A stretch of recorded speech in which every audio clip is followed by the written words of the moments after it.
Kaho fa thay dia dia.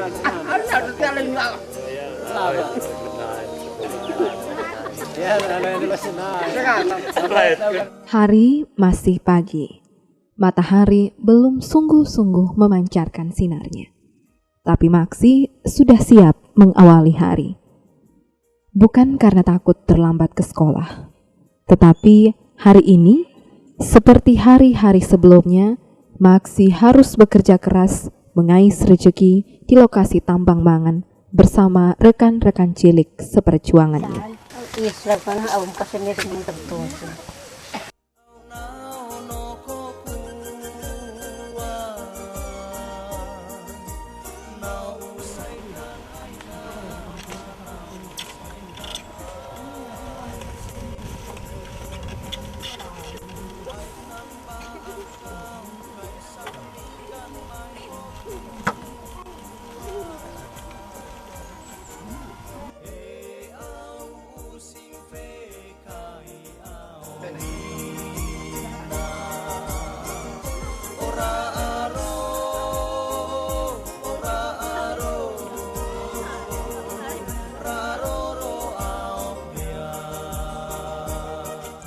Dengan semangat menggebu, Maksi mantap melangkah dengan alat-alat tambang. Tak lupa bekal ubi kesukaannya. Maklumlah, Maksi harus menghabiskan 10 jam dalam sehari di lokasi tambang mangan.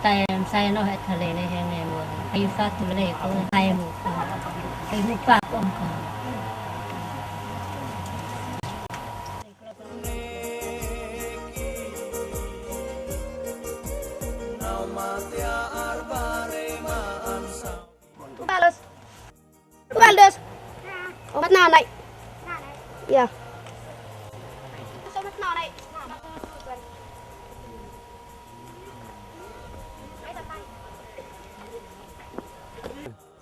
Perjalanan ke lokasi pertambangan cukup jauh dari tempat tinggalnya.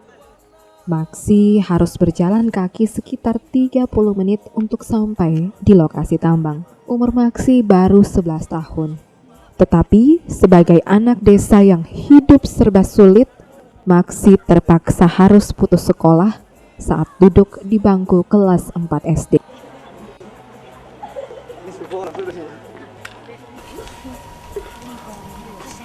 Anh mẹ ạ, Valdis, nama metan. Ay kami sekolah. Terus sekarang simulate lah. Nah, ini tuh. Nah, tuh mintamin. Lah tuh. Tapi film.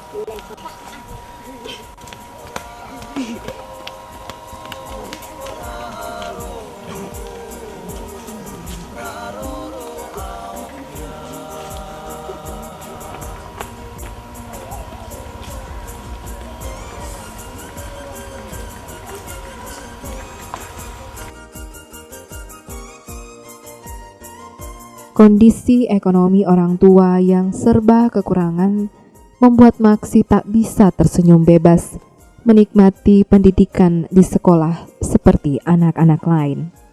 Sebenarnya, ada keinginan besar Maksi untuk kembali mengenakan seragam dan belajar banyak ilmu di sekolah. Apalah daya, Maksi harus rela berpeluh keringat setiap hari hanya untuk sesuap nasi.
Masa ibu punya nih, sekuba. Tekain fatu cakatit. Kaita.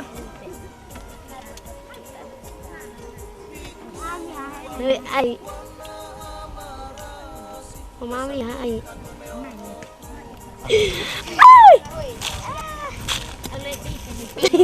Alo, clip này không? Con đi thùng cách là phải.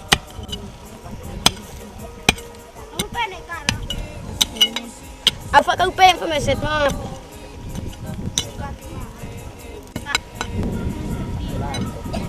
Like teh.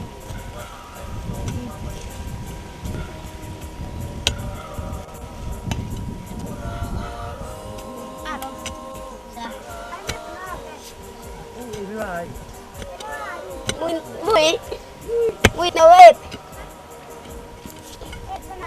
Đâu hết cái chơi. Tao thấy nó lại.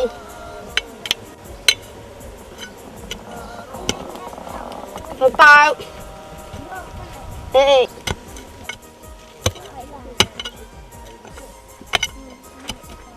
Lại tè.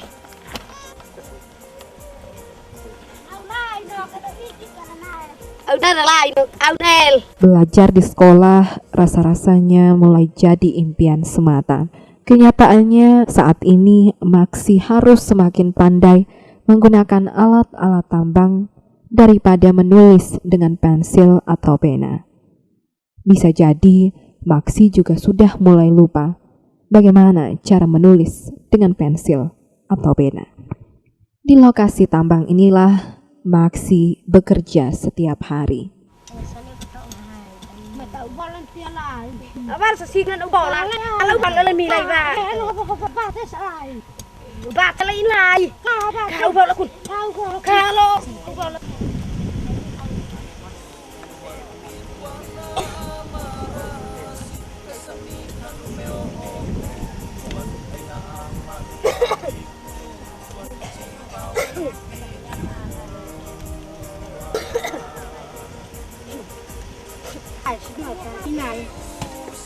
Ở lúc bên này là lấy cái nuôi bay em tung kít lạc rồi nét tập bộ lên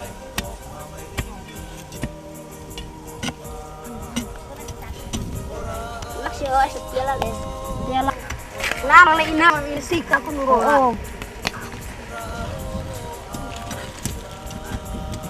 anh em mắc son tua salad anh là phải được pha tiền pha tu pe nian pha tu jauh pe ni bukan ni lah kan naik teh peno kate mau mami ya aku naik teh me anak ini naik ni lu dalam api kan ni kamu pe ni kah balus aku pe.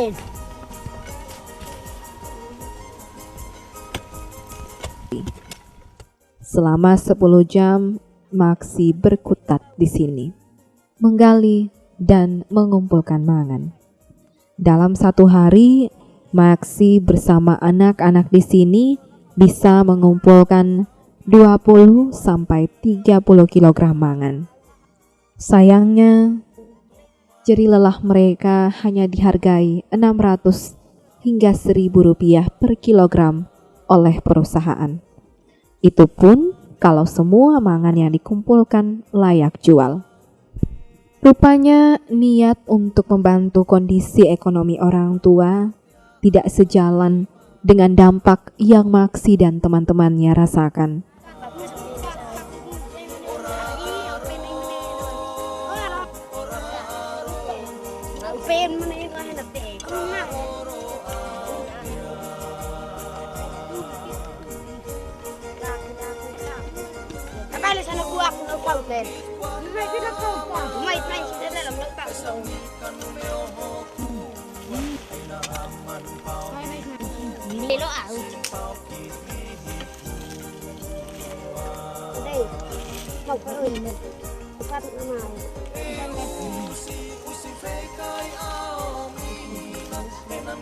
Ya, memang kalau perburuan larang itu, tidak boleh. Tapi ya mau bilang apa ya, artinya praktik seperti itu. Tentu kita mesti bilang orang tua, ada orang begini-begini generasi kita. Ya orang tua cari uang mereka untuk sekolah kan kenapa? Saya selalu bilang begitu kalau ke lapangan. Bahwa anak kecil ini kita jangan lihat sekarang, tapi siapa yang ganti kita? Ya, kalau kita tidak siap sama mereka, ya oke, mereka cari uang, tetapi angka baik kita orang tua. Karena siapa yang mau ganti? Saya selalu kasih contoh, camat siapa yang ganti? Kepala desa siapa ganti? Guru siapa yang ganti kalau bukan mereka? Nah, untuk Jadi bagi saya, anak-anak saya selalu mendekatkan diri dengan orang tua, minta orang tua kalau bisa jangan.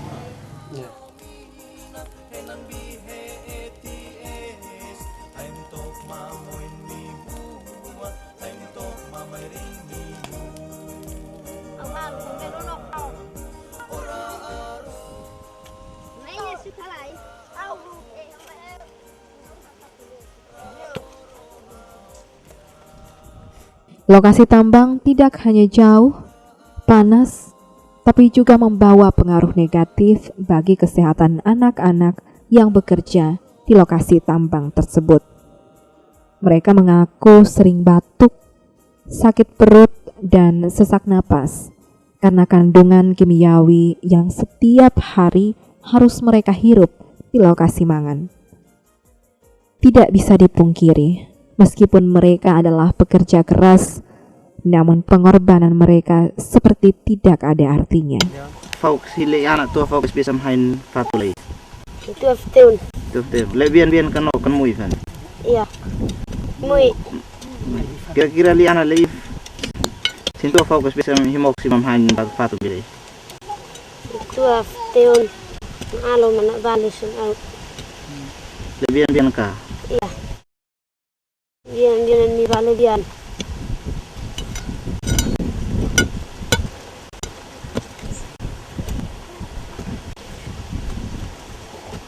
Kira kamu tahu kakak bisa kemudian atau nen mayat nak nantuin hain batu mah. Tahu. Kamu tahu. Minum. Kamu tahu mesok main nuni. Iya. Kamu hile ne sim folk bisa mantan nantuin hain batu mah. Auhin. Binun le amben leme. Mi bokon. Bokon. Sinto folk bisa mantan. Afternoon. Tuh, li anak oke ya kan ok nasi. Yan lu. Li anak folk. Afternoon. Tuh. Enak nun di anes. Keselamatan kerja mereka tidak pernah diperhatikan, bahkan oleh perusahaan gelap tanpa nama yang mengeruk keuntungan besar dari ketidaktahuan dan kerja keras mereka. Beginilah nasib Maksi dan pekerja tambang mangan cilik lainnya di Kampung Ke, Desa Lilo, Kecamatan Amanatun Utara, Kabupaten Timor Tengah Selatan. Miris memang, beberapa anak yang pernah bekerja di lokasi tambang meninggal dunia karena tertimbun longsor. Inilah resiko kerja yang harus ditanggung pekerja tambang cilik demi membantu orang tua. Beginilah cara Maksi dan teman-teman menikmati waktu istirahat untuk makan siang. Bekal berupa ubi yang dibawa Maksi terasa lebih nikmat dalam kebersamaan di lokasi tambang mangan. Meskipun sebenarnya hal ini bisa dicegah bila ada perhatian yang serius untuk Maksi dan teman-teman. Sistem tambang tradisional membuat resiko bagi para penambang menjadi lebih tinggi. Mereka umumnya tidak menggunakan alat-alat untuk keselamatan kerja sehingga nyawa jadi taruhannya. Tidak hanya itu, mangan yang dicari dengan susah payah tanpa alas kaki dan penutup kepala nyatanya hanya dibayar sekitar 600 hingga 1.000 rupiah per kilogram. Ya, meskipun Maksi bisa menghasilkan 20 sampai 30 kilogram per hari, tapi dengan harga yang sangat murah, rasanya tidak cukup bagi Maksi dan keluarga. Mereka juga tidak pernah mengenal hari libur. Jangankan makan siang berupa nasi, minum air pun bahkan tak bisa Maksi dan teman-temannya dapatkan dari perusahaan meskipun mereka bekerja sejak matahari terbit sampai matahari tenggelam. Tidak ada tempat berlindung untuk sekedar beristirahat di kala terik dan hujan. Kalau ingin terus disamakan, maka semua resiko harus Maksi tanggung dengan ikhlas.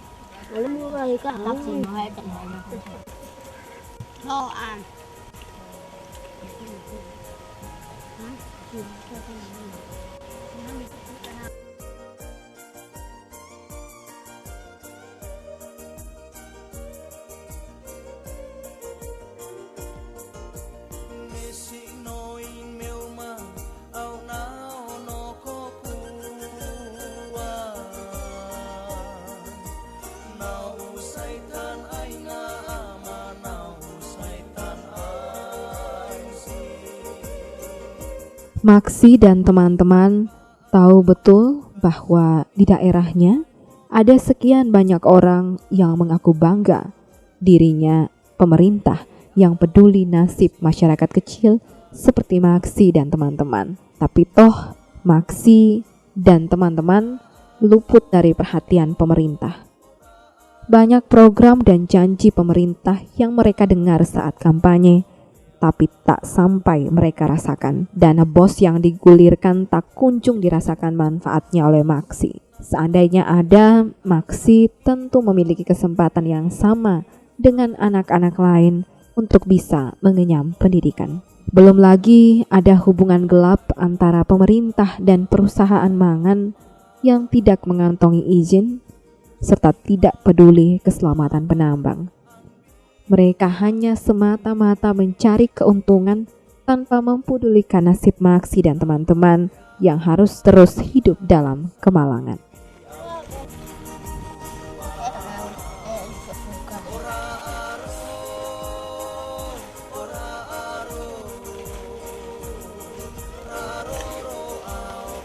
Turun jalan. Saya kenal nih. Apa nih?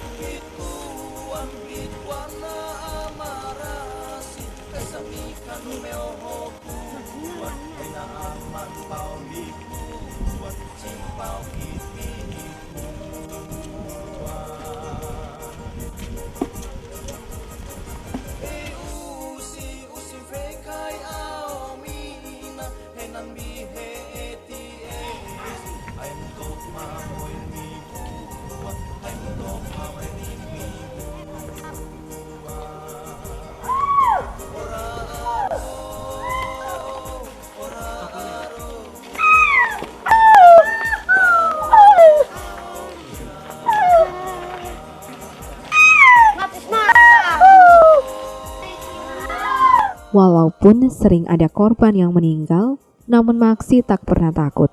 Perut butuh makan dan satu-satunya pekerjaan yang bisa ia lakukan adalah bekerja di tambang mangan.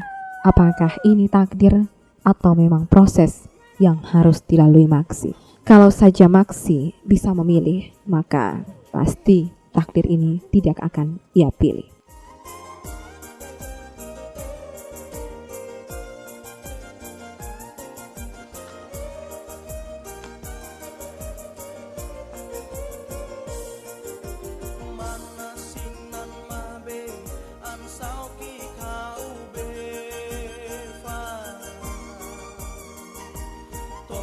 Menyangkut pertambangan di Kabupaten TS untuk pertama soal harga itu untuk mangan kami sudah buat perda, hanya menyangkut harga ini kan di dalam pasal dalam perda mangan TTS ini kami cuma ada satu pasal yang memberikan suatu estimasi harga pemberdayaan. Mungkin dari Dewan sendiri melihat dengan maraknya penambangan secara liar yang dilakukan oleh oknum yang tidak mengantongi izin resmi, ini bagaimana? Kalau kami Dewan ini kan setelah produk daripada perda itu kami memberikan amanat kepada pemerintah untuk membentuk tim terpadu untuk segera menertibkan investor atau oknum-oknum penambang liar itu atau yang disebut yang broker itu harus ditertibkan. Sedangkan untuk yang resmi sudah terbitnya surat keputusan sampai bulan kemarin sudah kurang lebih sudah 7 investor. Kurang lebih ada 7 investor yang sudah keluar izinnya. Tapi izin yang keluar itu adalah investor yang ajukan permohonan penambangan pada 3 tahun yang lalu, 2009. Sedangkan yang baru kasih masuk ini hampir 200 pengusaha yang ajukan, tetapi diterapkan aturan yang baru, undang-undang pertambangan yang baru, yaitu harus pelelangan di setiap titik-titik atau lokasi-lokasi pertambangan. Nah, sekarang kita lagi anggarkan kepada pertambangan untuk turun untuk gambar semua peta lokasi pertambangan untuk investor itu datang untuk ajukan penawaran atau pelelangan di lokasi ini. Nah, mungkin dari Dewan sendiri dengan ini kita lihat ya, fakta di lapangan, kita lihat sendiri bahwa anak di bawah umur banyak yang terlibat dan akhirnya mereka abaikan pendidikan. Di lain sisi juga itu karena tuntutan ekonomi. Ini Bapak melihat ini sebagai warga masyarakat, Bapak sendiri melihat. Ya, dalam undang-undang pertambangan maupun perda dan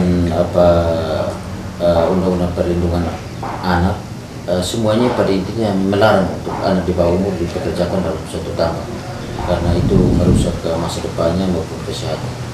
Nah, sehingga apalagi anak yang di bawah umur maupun yang sudah memenuhi kriteria untuk jadi tenaga kerja juga harus dilindungi dengan semua alat-alat masker apa semua pengaman itu. Nah, sehingga baru-baru kita DPR turun ke lokasi masing-masing melihat dari dekat itu apakah ada laporan juga bahwa ada anak di bawah umur juga, walaupun tidak kerja tapi duduk di sekitar tambang itu juga kita minta supaya tidak boleh, karena itu ada nilai-nilai mengandung nilai racun. Nah, sehingga kemarin juga ada dari perlindungan anak juga datang ke DPR untuk minta untuk kita kawal investor-investor yang lagi eksis di lapangan. Itu. Ya. Lalu artinya Dewan sudah mengambil sikap dengan melihat pengalaman yang pernah tertimbun karena mangan itu, Pak. Iya, betul. Itu di beberapa desa, misalkan yang mengatur seperti di Bokong juga pernah informasinya pernah sampai. Betul, ada korban juga. Korban meninggal, anak di bawah umur bahkan tertimbun. Di TTS ini hampir sudah 20-an lebih. 20-an lebih, Pak.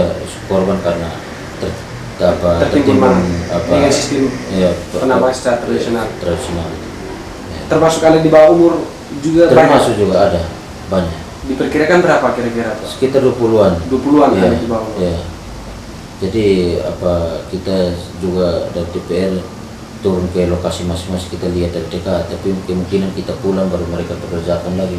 Nah, ini yang kita warning atau harus investor itu was-was, kalau sedini mungkin tidak boleh.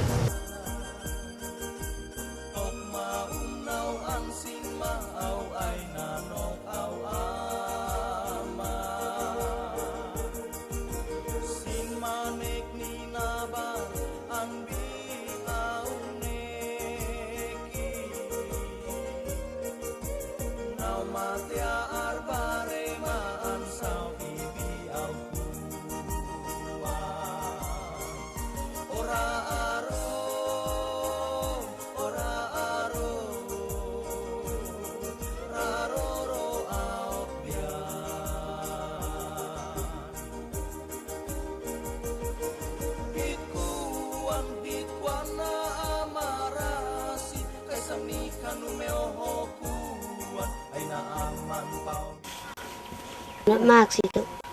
Afi sekolah mak 2 kelas 4. Aku anak pui. Natuin haya tu nak muit kay. Muar ino. Natuin haya tu nak muit kay. Awan mo in kan mo infaluit. Pui aku kan dia faut metan. Aku bantu sini sosok nahat. Kalau mau sekolah saya tuh nak muit kay. Saya sekolah misalnya, hai kami, hai atau nak muit kami aku sekolah neva. Yo.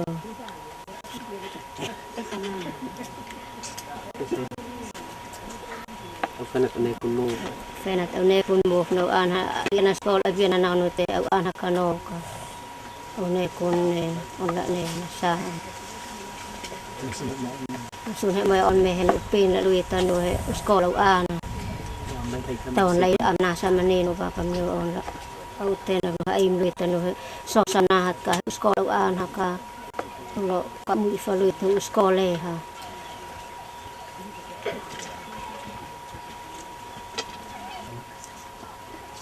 Anak penting membantu kau nona sekolah anhi au ana masuk au ne kun taiso kalau anak penting kan bantu kau no ana nelo masuk lila masuk susah mai kan nah taman ni untuk lau itu masa lau untuk awat lau biar sesusu le kau masa ela liana sekolah bantu kau ni wana he sekolah ana.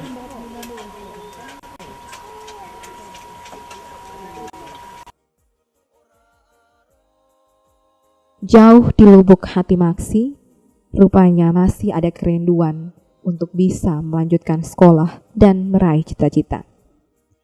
Hanya Maksi sendiri tak tahu kapan kerinduan itu menjadi kenyataan. Karena yang ada dalam benaknya saat ini hanya bagaimana ia bisa makan dan terus bertahan hidup bersama keluarganya. Hari sudah sore. Namun Maksi dan teman-teman masih terus bekerja. Mereka hanya punya waktu istirahat selama 1 jam. Setelah itu, Maksi harus mengumpulkan mangan yang telah selesai digali. Menjelang malam hari, dengan sisa semangat dan tenaga, Maksi harus berjalan kaki lagi sekitar 30 menit kembali ke rumah dengan membawa hasil mangan hari itu. Dalam kelelahan yang tak terkira, Maksi berharap broker atau calon